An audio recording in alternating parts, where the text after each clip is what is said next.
नमस्कार, आप देख रहे हैं आपका पसंदीदा न्यूज चैनल और मैं हूं आपके साथ शुभम यादव। आज हम बात करेंगे एक ऐसे राजनीतिक सवाल की जो इन दिनों उत्तर प्रदेश की गलियों, चौपालों, सोशल मीडिया प्लेटफॉर्म्स और राजनीतिक मंचों पर खूब चर्चा में है। सवाल ये है, क्या उत्तर प्रदेश की जनता अखिलेश यादव को प्रधानमंत्री बनाना चाहती है? अगर हां तो क्यों, और अगर नहीं तो इसके पीछे क्या कारण है? आज की इस खास रिपोर्ट में हम इसी मुद्दे का गहराई से विश्लेषण करेंगे। राजनीतिक समीकरण, जनभावना, जातीय गणित, विकास के दावे, विपक्षी एकजुटता और राष्ट्रीय राजनीति में अखिलेश यादव की भूमिका, सब कुछ विस्तार से समझेंगे। प्रस्तावना: यूपी से दिल्ली का रास्ता। उत्तर प्रदेश देश का सबसे बड़ा राज्य है और लोकसभा की 80 सीटें यहीं से आती हैं। इतिहास गवाह है, दिल्ली की सत्ता का रास्ता अक्सर लखनऊ होकर जाता है। चाहे वो पंडित जवाहरलाल नेहरू हों, इंदिरा गांधी हों, अटल बिहारी वाजपेयी हों या नरेंद्र मोदी, उत्तर प्रदेश की भूमिका हमेशा निर्णायक रही है। ऐसे में अगर उत्तर प्रदेश का कोई बड़ा नेता प्रधानमंत्री पद की दौड़ में आता है तो ये राष्ट्रीय राजनीति के लिए बड़ी खबर बन जाती है। समाजवादी पार्टी के राष्ट्रीय अध्यक्ष और पूर्व मुख्यमंत्री अखिलेश यादव, क्या वो उस मुकाम की ओर बढ़ रहे हैं? क्या यूपी की जनता उन्हें देश का नेतृत्व करते देखना चाहती है? अखिलेश यादव की राजनीतिक पृष्ठभूमि। अखिलेश यादव समाजवादी पार्टी के संस्थापक मुलायम सिंह यादव के बेटे हैं, लेकिन उन्होंने अपनी अलग पहचान बनाई है। 2012 में जब वे उत्तर प्रदेश के मुख्यमंत्री बने तब वे देश के सबसे युवा मुख्यमंत्री थे। उस समय उनकी छवि एक पढ़े लिखे, आधुनिक सोच वाले, टेक्नोलॉजी फ्रेंडली नेता की बनी। उनके कार्यकाल की प्रमुख योजनाएं: लखनऊ आगरा एक्सप्रेसवे, 108 और 102 एम्बुलेंस सेवा का विस्तार, लैपटॉप वितरण योजना, समाजवादी पेंशन योजना, मेट्रो परियोजना की शुरुआत। समर्थकों का कहना है कि अखिलेश यादव ने विकास और सामाजिक न्याय को साथ लेकर चलने की कोशिश की। जनता के बीच लोकप्रियता के कारण। अब सवाल, कुछ लोग क्यों चाहते हैं कि अखिलेश यादव प्रधानमंत्री बने? 1. युवा चेहरा और नई सोच। अखिलेश यादव को युवा राजनीति का चेहरा माना जाता है। वे सोशल मीडिया पर सक्रिय हैं, आधुनिक मुद्दों पर खुलकर बोलते हैं और नई पीढ़ी से संवाद करते हैं। कई युवाओं का मानना है कि देश को अब एक ऐसे नेता की जरूरत है जो टेक्नोलॉजी, रोजगार और शिक्षा पर फोकस करे। 2.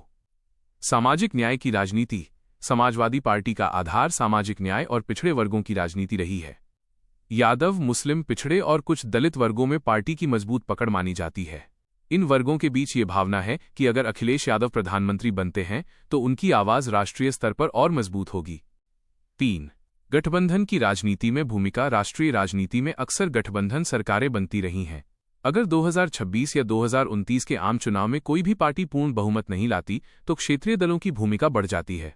ऐसी स्थिति में अखिलेश यादव एक किंगमेकर या संभावित कंसेंसस कैंडिडेट के रूप में उभर सकते हैं। 4. बीजेपी विरोधी राजनीति का चेहरा। उत्तर प्रदेश में समाजवादी पार्टी बीजेपी की सबसे बड़ी विपक्षी ताकत है। जो मतदाता केंद्र सरकार की नीतियों से असंतुष्ट हैं, वे अखिलेश यादव को एक विकल्प के रूप में देखते हैं। लेकिन क्या पूरी यूपी उनके साथ है?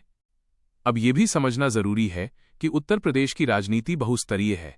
बीजेपी का मजबूत संगठन, प्रधानमंत्री नरेंद्र मोदी की लोकप्रियता, योगी आदित्यनाथ का प्रभाव, ये सब फैक्टर भी बेहद अहम हैं। 2024 और 2027 के चुनावी परिणाम इस बात को तय करेंगे कि जनता किस दिशा में सोच रही है। विपक्ष की एकजुटता और अखिलेश की भूमिका। अगर विपक्षी दल एक मंच पर आते हैं, जैसे कांग्रेस, तृणमूल कांग्रेस, डीएमके, आरजेडी, पद का चेहरा कौन होगा? क्या अखिलेश यादव एक स्वीकार्य चेहरा बन सकते हैं? उनकी छवि एक आक्रामक लेकिन संयमित नेता की है। वे संसद में भी सरकार पर तीखे सवाल उठाते हैं, लेकिन व्यक्तिगत हमलों से बचने की कोशिश करते हैं। आलोचनाएं भी कम नहीं। हर नेता की तरह अखिलेश यादव की आलोचना भी होती है। प्रमुख आरोप: परिवारवाद की राजनीति, कानून व्यवस्था पर सवाल, उनके कार्यकाल के दौरान संगठन में गुटबाजी। विरोधी कहते हैं कि राज्य स्तर पर चुनौतियों से जूझने वाले नेता के लिए राष्ट्रीय स्तर पर नेतृत्व करना आसान नहीं होगा। जनता क्या कहती है? काल्पनिक जनमत विश्लेषण।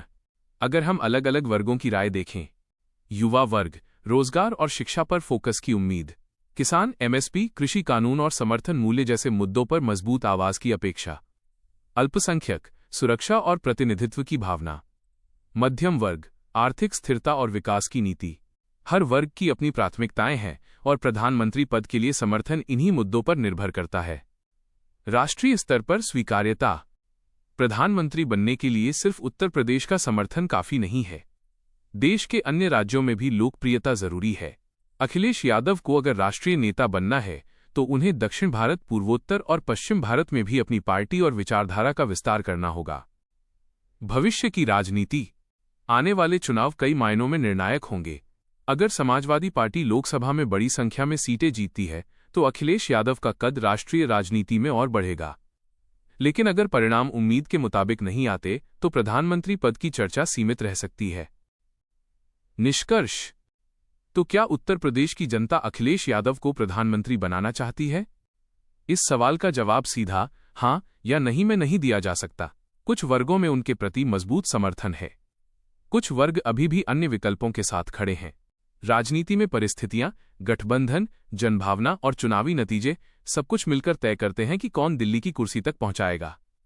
अखिलेश यादव एक महत्वपूर्ण क्षेत्रीय नेता हैं। क्या वे राष्ट्रीय नेता बन पाएंगे? क्या यूपी का समर्थन उन्हें दिल्ली तक ले जाएगा? ये आने वाला समय ही बताएगा। आपकी क्या राय है? क्या